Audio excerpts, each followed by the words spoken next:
بسم اللہ الرحمن الرحیم۔ السلام علیکم ورحمۃ اللہ وبرکاتہ۔ رسول اللہ صلی اللہ علیہ وآلہ وسلم نے فرمایا، جو آدمی اس دعا کو صبح و شام 4 مرتبہ پڑھ لے، اللہ تعالیٰ اسے جہنم سے آزاد کر دیتا ہے۔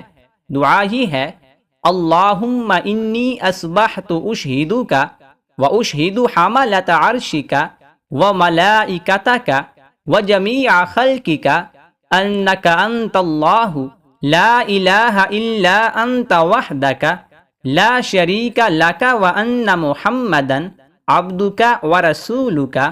اے اللہ، میں نے صبح کر لی، میں تجھے گواہ بناتا ہوں اور تیرے عرش کو اٹھانے والے فرشتوں کو اور تیرے دیگر فرشتوں کو اور تیری پوری مخلوق کو گواہ بناتا ہوں کہ صرف تو ہی سچا معبود ہے اور تیرے سوا اور کوئی معبود نہیں، تو اکیلا ہے، تیرا کوئی شریک نہیں، اور محمد صلی اللہ علیہ وآلہ وسلم تیرے بندے اور رسول ہیں۔